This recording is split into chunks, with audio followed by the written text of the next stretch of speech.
Oh boy, we're really going to talk about this. So, I want to firstly start out that I have no problem with Charlotte as a wrestler. As a wrestler, I think she's a phenomenal talent. I think she's great. And if fans love her, that's perfectly fine. But I wanted to talk about some of the more issuing problems regarding Charlotte Flair's booking from a standpoint.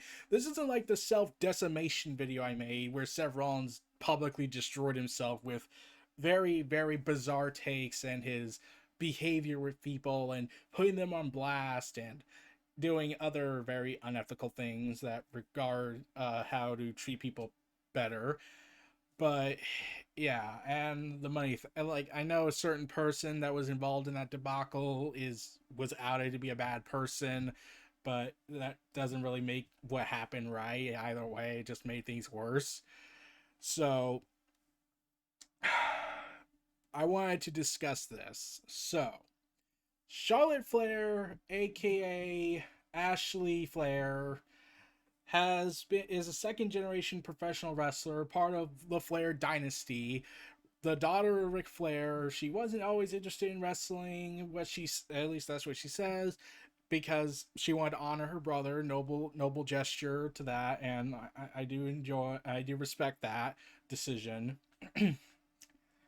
So yeah, Charlotte's career starting in all the way back in 2012 and up to now, she's been in wrestling for about 9 years now, and she has won championships after championships, starting off in 2012 in NXT, and subsequently having this long legacy to her. Well, her technical debate was WCW when she was younger, but we don't talk about WCW 2000. God. And she has been a great talent. She has been tremendous in the ring. I feel like she's one of a kind wrestler in my opinion, and that's ultimately your subjective if you disagree. That's perfectly your subjective if you disagree that she's not this great talent or that she's overrated and whatnot.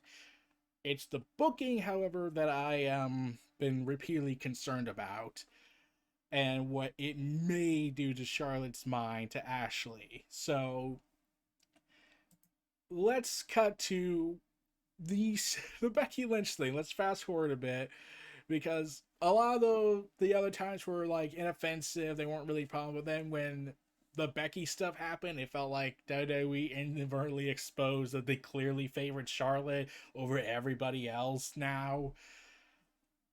So the Sasha Banks and the Charlotte Flair feud, we all know about that. The hot potatoing they kept doing, which was annoying.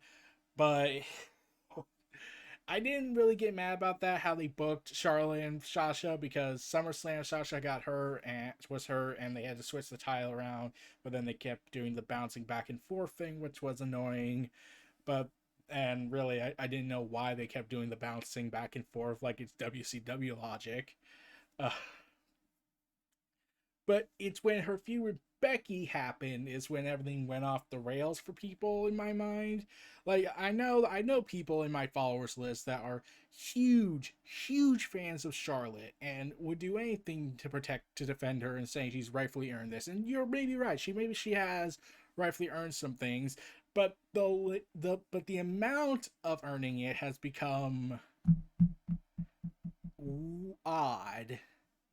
So one of the big things that was talked about was Charlotte's status among the fans regarding her bloodline because she's Ric Flair's daughter, therefore she's getting all these accolades rather quickly, then spreading it out over an extended period of time instead of rushing it out the door. And there was an old report I had heard about how due to Ric Flair's health scare that happened, they said we gotta push Charlotte more. We gotta get her to that title number, and hopefully Ric Flair's there, which I thought was kind of a shallow thing to do by WWE. Like Ric Flair, how long did it take him to get to 16 title wins? Uh, it took him over what, about 20 or so years. WWE's been rushing what could have been an extended period of time. Like, I know the idea, the motive sounds great, but really, it's how they're going about it is problematic. I mean, I'm pretty sure Ric Flair just seeing his daughter win the big one, and was perfect enough for him. But I don't know that. I don't know these people, so I could be completely wrong. On whereas I am not like those other guys who go ahead and say I know what certain people think because I watch them on television. Or when you make up conspiracy nonsense, that really should not be a thing. But yeah, we're here to talk about that. So Charlotte's feud with Becky, which started at SummerSlam of 2018, if I recall. So what happened was Charlotte went ahead and, well, took time off due to surgery, due to the implants she got. That's perfectly her prerogative and whatnot. I'm not here to talk about that. But when she made her comeback and helped Becky and saved Becky from the attack, she was inserted into the championship. You just like Becky, which angered a lot of people. Like everyone was mad about that because like you have Becky who has been building up her credibility, trying to win herself up to that top, get to that high position. Then Charlotte comes in, beats one person, and then is immediately inserted into the title picture because that's how it works, right? That's how the booking process works, right? So, yeah, Becky was screwed that night. But it was like that's okay. Like WWE tends to do that all the time. Like we're kind of just accepted it at this point. Like we don't like it, but we kind of just accepted that WWE will do that.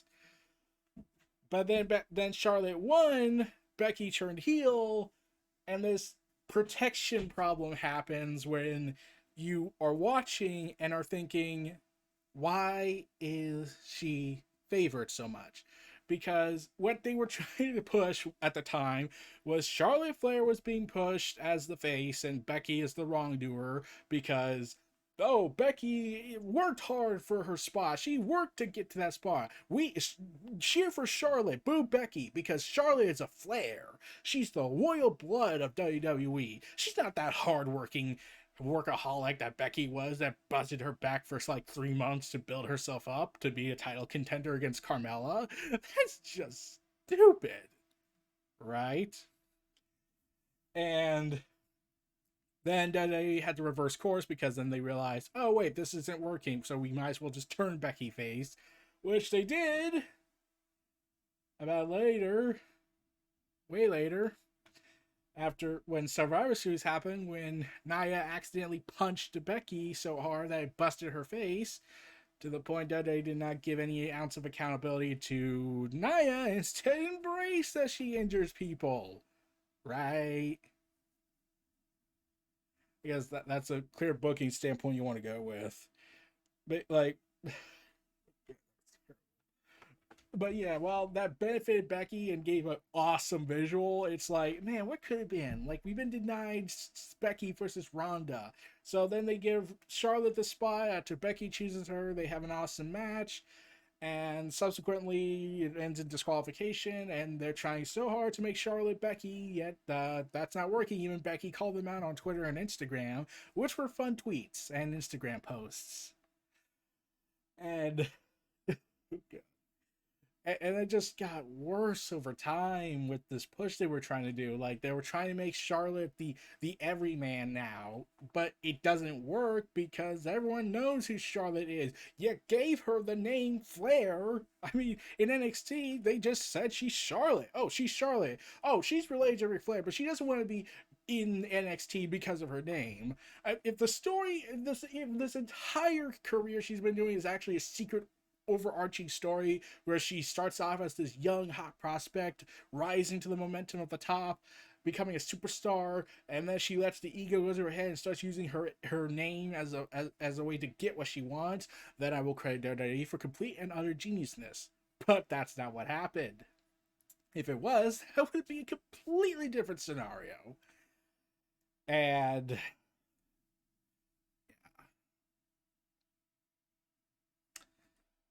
WWE did something reportedly at Survivor Series that came out, and when I heard this, it was like, we're really doing this again. where they told Charlotte backstage reportedly that she will be given the main event spot at WrestleMania. Does anyone else see a problem with this? Where WWE is doing these backroom deals of who gets the main event spot at WrestleMania. It, okay, that's a more overarching problem I have. Like WWE gives these backroom deals of let's get this guy the main event a year in advance, even though there's like 100 different variables that can go wrong with this. And if the problem persists, we'll just act like it never happened. And Becky was put back in, won the Royal Rumble. And it's like, hey, maybe WWE actually changed their minds for once. Maybe they're actually gonna do the right thing. Man, that's gonna be a shocking moment. Then they didn't. They went with this injury angle. Then Becky apologized to Triple H and Stephanie and confirmed that she's all right. Hey, it looked like everything was going well. And then Vince comes out and just ruins the night. Becky goes ahead and is told by Vince, "You're not the man, Becky. I'm the man because I am the egocentric madman that can't let go of the past. I am the man." So, yeah, an entire night ruined after that. Like, we were already annoyed enough as it is with the injury angle they were playing off. And this also retcons several stuff out of existence because Randy Orton, when he was threatened his spot at main event in WrestleMania because he won the Royal Rumble like Becky did, Randy Orton said, I can file an injunction and stop WrestleMania. I have a legal right. Then they also retcon Roman Reigns' thing because the authority on screen, on television, said they cannot directly take the spot unless Roman wants to risk it. So Vince really is counting that we're all idiots. That's really what this comes down to. So that happens. Becky's pissed, and everyone else is pissed for the night. So yeah, that like they were like when that happened, it's like if you inserted Triple H or Kurt Angle or anyone in the Rock Hogan match. The only way that would probably work is if you had Stone Cold convinced to do it, but he didn't want to work with Hogan, and Hogan didn't want to work with him. He didn't want to put him over, and Austin didn't want to be put over, didn't want to put him over, and Hogan didn't want to put him over because Hogan's selfish like that. But that is but like you would lose what makes that match could have been special. I mean, you can't just cram a JPEG into a round hole, a square peg in a round hole like that. It just messes up the entire process and breaks everything, and everything just falls apart. Really, the problem that Hogan, that Austin and that Rock and Hogan had was the fact that they didn't go on last. A lot of people say that should have been the main event, and it wasn't because Triple H was very traditional in the idea that the belt must main event the show, which is an understandable argument, though Triple H did have an ego at the time, and even afterwards. But it just got more insane because after Becky has to fight back her spot, she has to fight back her spot because, of course, they have to do that, which makes the Royal Rumble completely null and void for like the first time ever in a long time, where they just have the winner be stripped of their win. I think that's the first time it ever happened, and then they say, nope, that doesn't count. Like, it's already bad enough they don't really treat the Royal Rumble winner seriously as much as they used to. But remember when Roman Reigns doesn't win the Royal Rumble, yet he still closes the show because Roman was clearly in Vince's eyes bigger than the world title, and now people want the world title to main event the shows, and that was an annoying problem we had to face. So yeah, there's that. And then you got this other conundrum going on where WWE is trying to wedge Charlotte into this, and it's just frustrating. So yeah, Becky wins WrestleMania. Thank God they didn't go the other route, because that would have been a complete disaster. But then they oversaturate Becky with Becky 2 belts, even though, yeah, they didn't know how to book this right.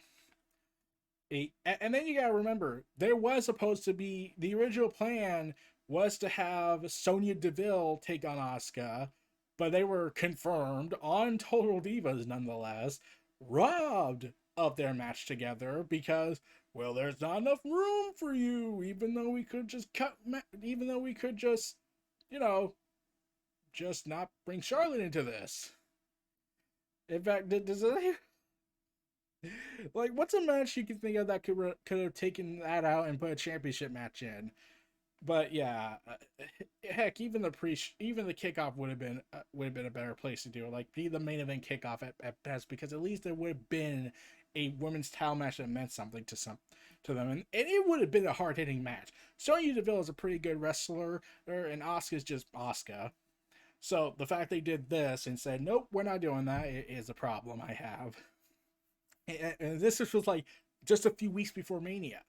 You had this plan for months, then you just like, we give up. Charlotte's the priority, and we'll get back to that later. So then we fast forward again, because there's not really much going on, and the world has been completely fucked by COVID-19, because we have to have the bad year. And Charlotte wins the main event, wins the spot in the Royal Rumble, because of course she did. Because even though everyone was saying Shayna Baszler was clearly the favorite, they gave it to Charlotte because we need to push her more. And this is and while I'm still doubting that was Triple H's vision, he probably had Shayna Baszler win in his eyes. But then Vince came in and said, we gotta go and kill AEW, yeah, because AEW is a threat to me. Even though it really is not. I'm like, AEW is doing their own thing while taking pot shots at you. But you know, Vince doesn't want to be told he's a bad booker. So yeah, they do that, and it just gets worse over time, because now Charlotte is inserted to fight Rhea Ripley, who just won the title from Shayna Baszler. So it was like, okay, Rhea Ripley gets exposure. She beats Charlotte. NXT gets a bigger platform on the shows.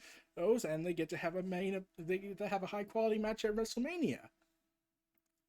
That sadly was not the case for them. So instead, Charlotte beats Rhea Ripley, wins the NXT gold, because of course she does. And Rhea, and then like, she was going to be inserted into all the brands because people want Charlotte Flair. Yeah, they don't want oversaturation Flair. But yeah, and then Triple H had to come out and publicly say, oh, don't worry, there's a plan, there's a big plan, there's a big plan. We have a big payoff for Rhea and Charlotte. There's a big payoff for this. And because we trusted Triple H much better nowadays than we trust Vince, we were like, okay, let's see where this is. We'll see where this goes. We have confidence in you, Triple H. And I'll just spoil it right now. Triple H confirmed that plans changed after NXT's Rhea Ripley after WrestleMania, but was good for long-term growth. Because Rhea admitted that she suffered a confidence issue because of her push being stopped and all that nonsense. And while you could make the argument she's a better person now mentally, what the hell was Triple H talking about then? He was going ahead and bringing up COVID and how it's going to be locked, and how they're still locked down. And I was like, so you're blaming COVID for favoritism that Vince clearly has for Charlotte? And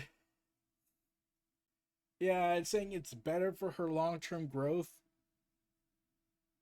Like, I don't know how to feel about that, but like, Triple H just admit, like, if you feel like that was for her best long-term growth, okay, you can say that, but can you just honestly admit Vince wanted Charlotte more than you did?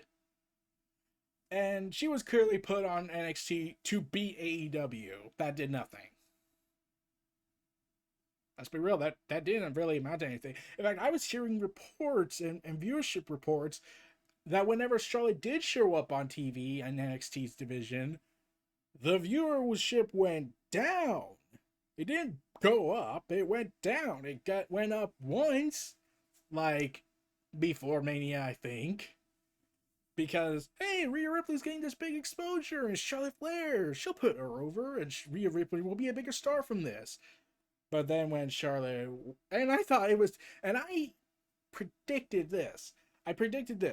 I said, okay, Charlotte's probably at best going to be a 1-2 week growth period for NXT. Then it's going to trickle on down because Charlotte's being overexposed. And then she shows up on Raw and SmackDown, and then you're like, really?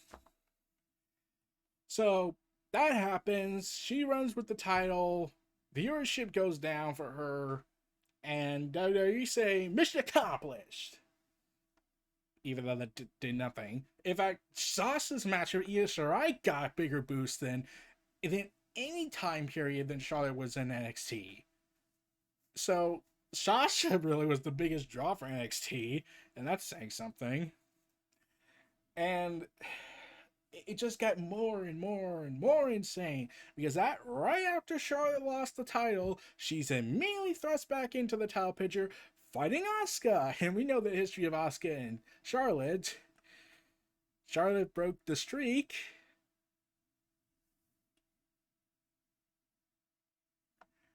So yeah, so a lot of people were like, oh, Asuka's gonna lose, isn't she? It's gonna be like before SummerSlam, she's gonna lose the title. She's gonna be screwed over out of it, but luckily she wins, and then Charlotte takes off, is gone for a long time.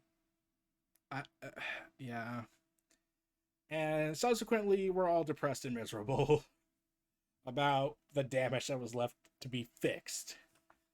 So Charlotte's gone. Some fans want her back, and I understand that. Like, she's a great performer and all that, and she could definitely boost things up for the division. But the problem was that they booked her to such a point where it was becoming insufferable a little bit, and we just needed this break from her. And then, okay, to recap, before TLC's return night for her, Lana was in a storyline with Nia where the entire content is essentially, let's bully Lana, let's smash her through tables, let's beat the crap out of her, treat her like garbage, and then we'll do the big payoff and look like we're saints for promoting anti-bullying, because we are definitely not petty over Miro and his decisions in life. Okay, and here's the thing. I would have forgiven WWE for all the garbage they gave Lana. Like, at least she's getting pushed. At least she's getting some learning experience from this. I could say that. And it's like, okay, the payoff will be good. It's the tag team belts, so Lana can work with them and be protected. Asuka, okay, fine. The payoff's going to be there. It's going to be good. I mean, like, it's not going to be good, but it's going to be like... Like, Lana defeats Nia Jax for Team Asuka. They win the belts, and maybe they could do a special celebration with Lana backstage where they're popping open champagne bottles. Well, all the women who were victimized by Nia Jax and Shayna Baszler. Fine. That I could have forgiven them for all that garbage they put her through. Then they heard Charlotte's calling. Hey, I want to come back. What was Vince's response when he heard this? Instead of doing something logical, like, in my opinion, if I was the booker, I would like just say, okay, we'll have you come back. We'll have you do some work, do a special singles open challenge match. We have Rhea Ripley come out and make a callback rematch. Actually, we build up to it. Like, let's like this. We do the Undertaker Bray Wyatt style build up where Rhea Ripley comes out, calls out Charlotte, wants her to come back, fight her at TLC. We build it up. Rhea Ripley is building it up with her. It's ready for vengeance. And then you come back and we have an awesome match and you put over Rhea Ripley. We correct the mistake you made back in months ago. Vince's logic was this. Hey, Charlotte Flair's coming back. She wants to come back and wrestle. Roll on out of the picture and remove all continuity that we had going for her. Okay. This this honestly has got to be something stupid, right? Like, it was already bad enough that in 2019, when Charlotte, when Kairi Sane got injured in the TLC match, she said this weird line, and I was like, that's not really what.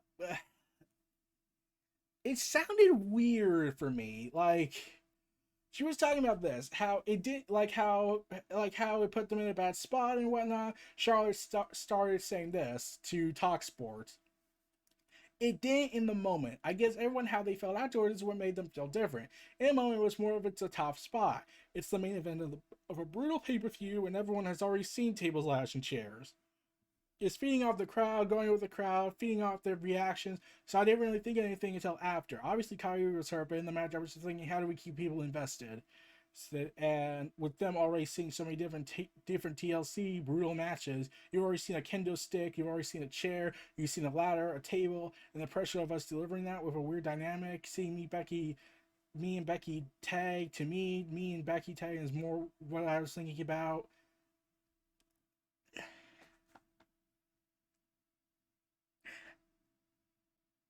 During that match, we clearly saw Becky and Asuka trying to protect Kairi Sane when she was hurt. Like, they were trying to keep the match going, but Charlotte is admitting that's not what she did. She was trying to keep the match going, but not really in the, oh, we gotta go this, we gotta play this safe. We're professionals. We can handle this.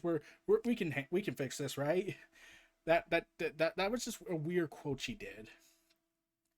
But yeah, when Lana was removed from the TLC match to make way for Charlotte's return, I was royally mad about that because now you're left with several weeks to like about a month or two of content that was already bad enough and it already has a tasteless aftermath now.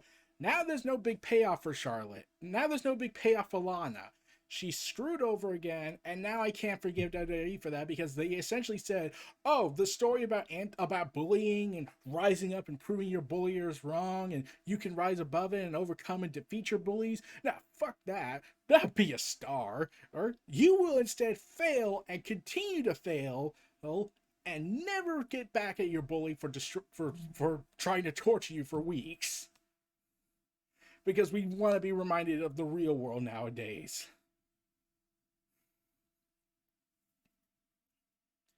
Yeah. So I was mad about that. And then Daily DDQ had published a article talking about, does Charlotte deserve all the hate she gets? A lot of the heat catches a lot of heat, and does she actually deserve the hate? I don't really hate Charlotte. I don't hate Ashley. I just have a questionable problem with the booking, and it was like, okay, look, let's get Charlotte's input, okay? Let's get Ashley's input. Let's hear her thoughts, and I'm pretty sure we can come to a reasonable understanding from both parties. Charlotte did not do that. She instead went on Twitter, retweeted the tweet she was hearing about this article, and this is what Charlotte Flair wrote. She deleted the tweets, but some people actually saved the tweets because this is the internet. So this is what she said, and I quote: "I should just scroll block this garbage, but words matter, so I will take a few moments to educate you since both a human and I would assume an editor allowed this BS to sully Al Gore's internet." Okay. "I have taken time off 3 times while on the main roster. First time was when my dad was sick. Glad he recovered. Second time was a 6-week injury that was followed up by an 18 months of staring at lights to help create a star. Let's. The third time is now. What exactly is it that I'm avoiding? I keep looking for the article where you trash one of the male champion. Oh, fuck. Oh, my God. Charlotte did. I saw this tweet. I was pissed because I was like, Charlotte, you being a woman was never the thought process in my mind. If there were some that did that, okay, then you could complain. I don't recall anyone complaining about you getting inserted into a title picture because you're a woman. That was the furthest. deepest, darkest of no thought process ever going. That was even a stitch of a thought process I was going through. Like, oh my god, you really pulled the gender card. It's like a politician who says, I am insert ethnicity and or gender here because it's not like I have good ideas or anything. It's because I'm this guy, so I should clearly get your vote because I'm this, or else you're a disgusting scumbag. And it's not because you have good ideas or have a good vision. Okay. And I'll get back to that. Let's move on. I am in the title picture and I will always be in the title picture. It's one of those unfortunate side effects of excelling at something you wouldn't understand. Charlotte, Ashley, yeah, when I heard this pissed me off because I was like,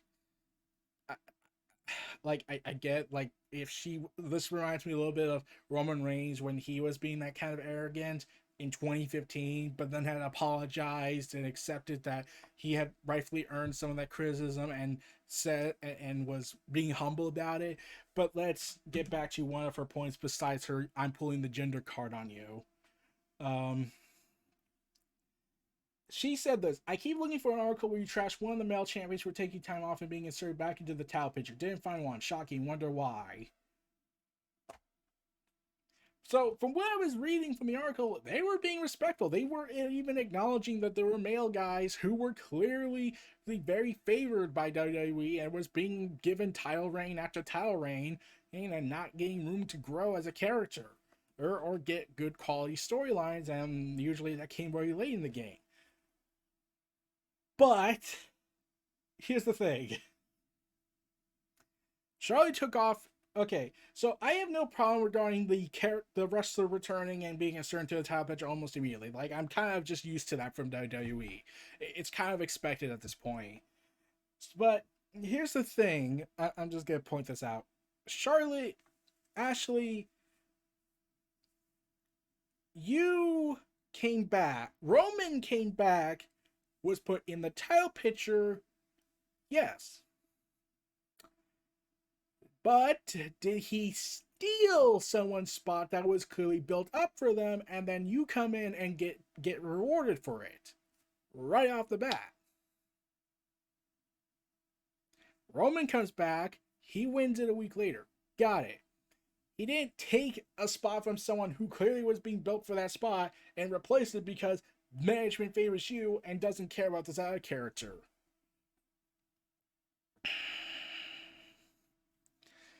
That's the biggest problem running through my mind. I mean, Roman didn't steal anyone that was there. Like, they didn't like replace someone out and put him in there. They just wedged him in there and turned him to the dark side, which was long overdue. Charlotte, she came in. Lana's here with Asuka. You have Nia, and then put Charlotte back in position. That's the problem people had with Lana and Charlotte's issue. That Lana had dealt with all this for 2 months, was clearly going to get a big payoff, and then Charlotte returns and Lana is kicked to the curb. Like, Lana still, I feel, is very green in the ring. Fine, whatever. And I feel like she can improve. She has mic skills at times. And she has shown she could really be speaking on the microphone. Her gig with Rusev at the time was proof of that. But this is the problem I'm dealing with. That I can't, like... Yes, there's nothing wrong with you taking time off. Every wrestler should go through time off. But the fact that you were reinserted right when Lana was supposed to be in there, and they kick her to the curb because Charlotte Flair is more important to us. None of you women are special as Charlotte Flair. That's what Vince said to everybody. And what does the male champions have to do with this? They weren't being sexist, as far as I'm aware, unless they were, in which case then you can complain. But they were clearly addressing that Charlotte's very favored by WWE. They were just addressing that, and it's a legitimate argument. It's this. People said that about Cena. People said that about Roman. People said that about Lesnar. And look what Lesnar did. He threw the title at Vince and hit the wall, and Vince got pissed about it. And then Brock Lesnar is immediately rewarded millions of dollars. So, yeah, this is the problem I'm having. Why? Like, oh man, I don't know what was the thought process with this, but whatever. But yeah, that was my biggest gripe with these tweets she made. She pulled a Seth Rollins. She pulled a Seth Rollins, everybody. And oh god, we're really dealing with this. So yeah, look, I could probably go for a little bit longer for this, but this is all I needed to say to myself. I just wanted to vent and give my opinion. If you disagree, fine.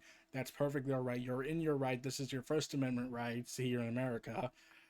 You are allowed to disagree, and we can still be buddies on this, okay?